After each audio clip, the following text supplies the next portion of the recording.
Oh, man. Here we go.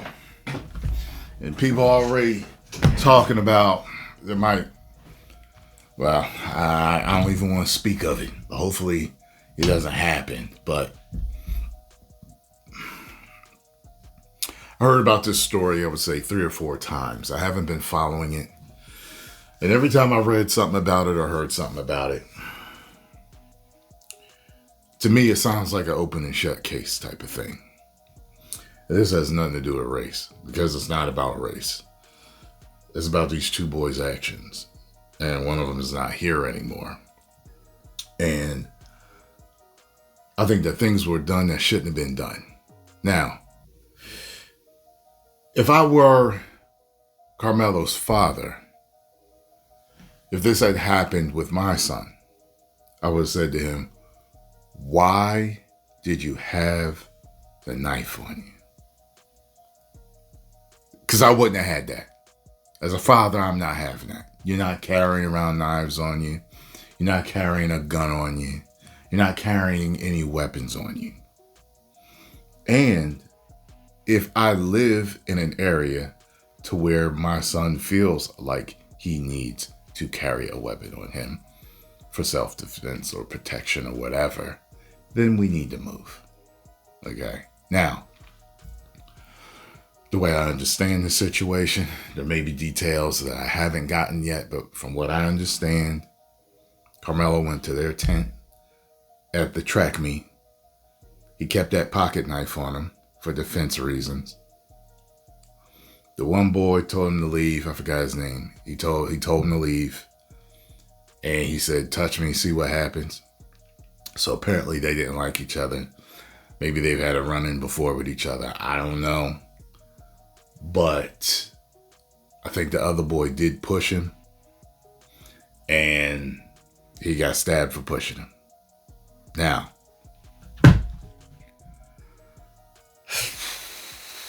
I don't know in what part of the world you live in where someone pushing you with a perfect retaliation for that is a stab to the chest. I don't,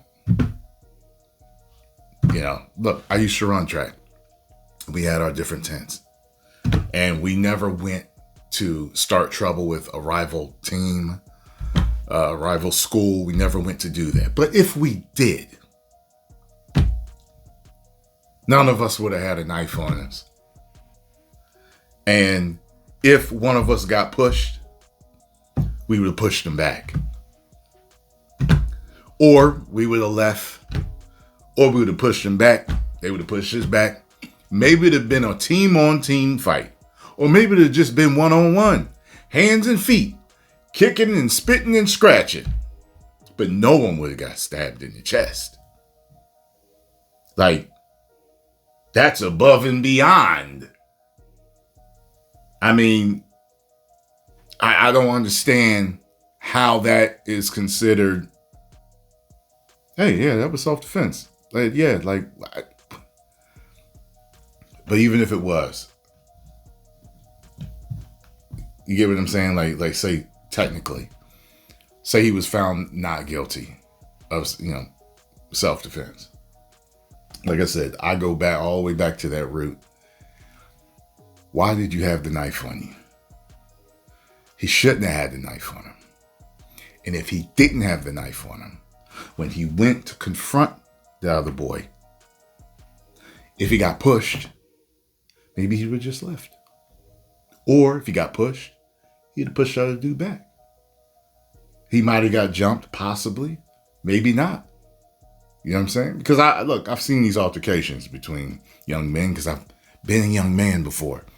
And sometimes they'll just let them shoot the fair one, as we say in the streets. So no, one-on-one. Just let them get it out.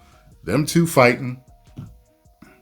I've seen that done plenty of times, and no one's ever gotten killed in my area from doing that. They either somebody got scuffed up, or they back dirty, or they got knocked out, and that was it. But no one got stabbed in the chest to leave this world forever. So I would like y'all to post any extra details that I should know to where this, because from what I understand, people like there's people that really have a problem with this guilty verdict. It don't matter what color they are. Two kids run into each other, two adults run into each other. One pushes the other. You don't stab him in the chest and kill him. I mean, I don't understand where that would.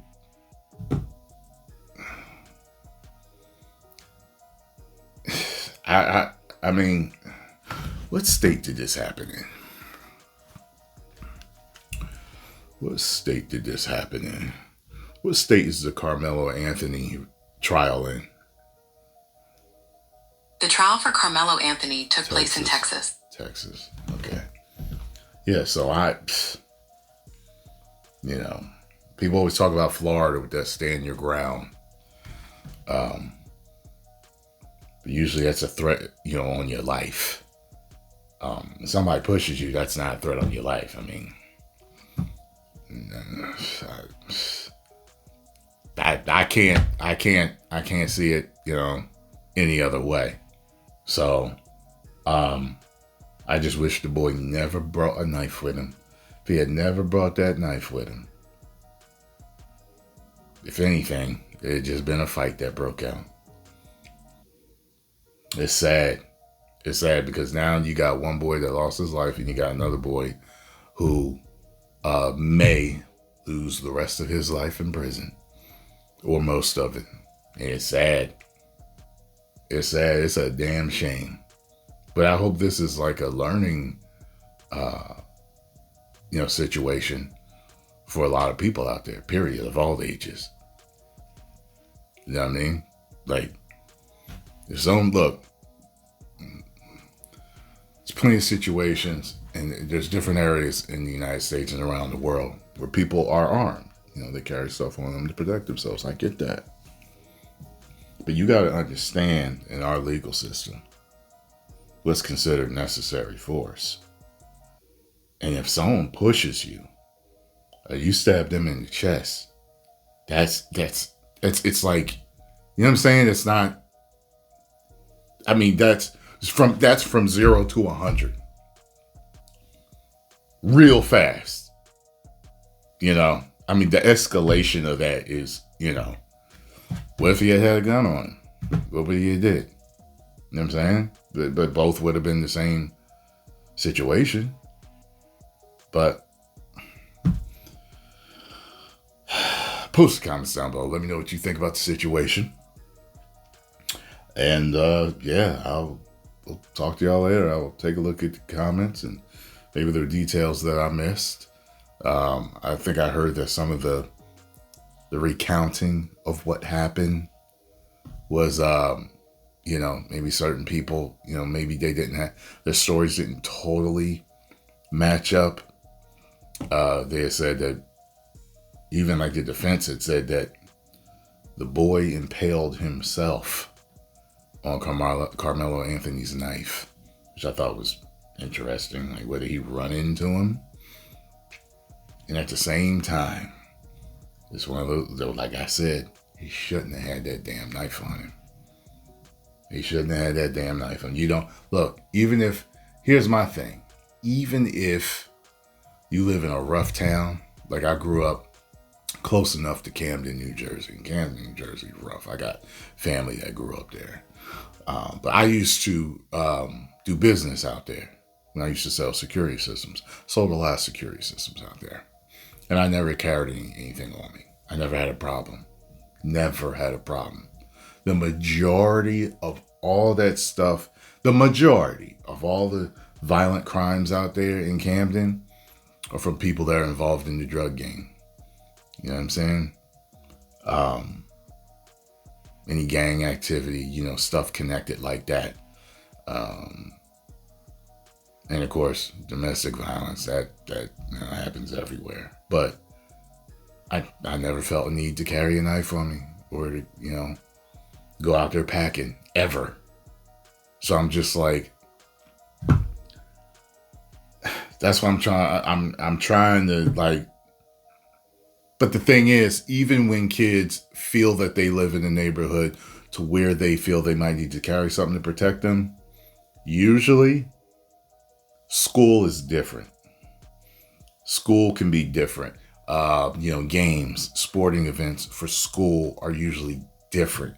It's not considered as high of a risk for something to go down. You see what I'm saying? So, I mean, and then you can take it a step further. Why didn't he just stay away from him? I wouldn't even went to the rival's tent. I was taught to stay out of trouble. I was taught to stay out of trouble. My mom always told me, I don't want you fighting. I don't want you getting suspended, getting demerits. Remember them? Getting demerits. I ain't having it. She told me that as a little kid. So it just carried on with me into high school. You know what I'm saying? She never had to tell me in high school to stay out of trouble because she had drilled it enough into my head as a kid to stay out of trouble. You know what I mean? So I'll talk to y'all later.